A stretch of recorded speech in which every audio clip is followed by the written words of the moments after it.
Hi అండి, welcome back to my channel gorgeous Gautami. అందరూ ఎలా ఉన్నారండి? నేనైతే చాలా బాగున్నాను. ఐ హోప్ మీరు కూడా అందరూ బాగున్నారు అనుకుంటున్నాను. ఈరోజైతే నా బర్త్డే.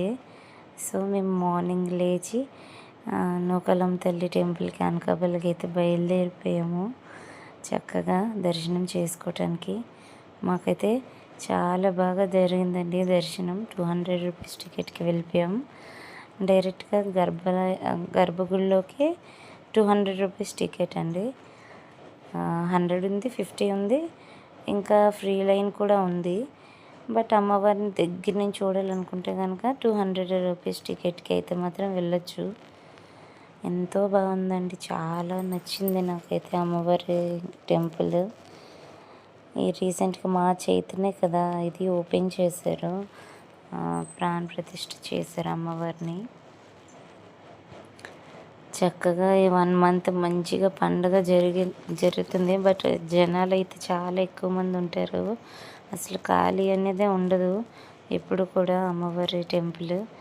సో పండుగ అయిన తర్వాత మేము నా బర్త్డే రోజు వెళ్తే బాగుంటుంది కదా అని చెప్పి మేము అమ్మవారి దర్శనానికి అయితే వెళ్ళామండి.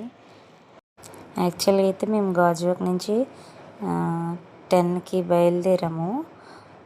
11:30కి అమ్మవారి గుడి క్లోజ్ అనమాట. యాక్చువల్గా మాకు దర్శనం అయిన తర్వాతే అమ్మవారికి ప్రసాదం పెట్టడానికి అయితే ఒక హాఫ్ అన్ అవర్ క్లోజ్ చేస్తారండి టెంపుల్.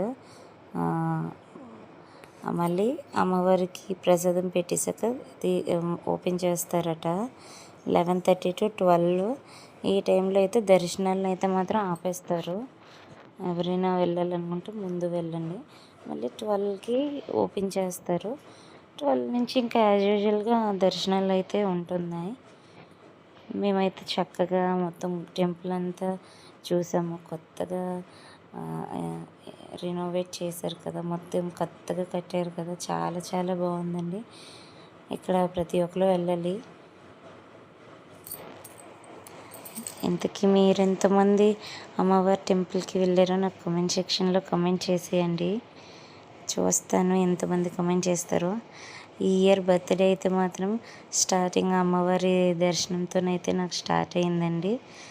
నాకు ఈ ఇయర్ నుంచి అంత మంచి జరుగుతుందని కోరుకుంటున్నాను.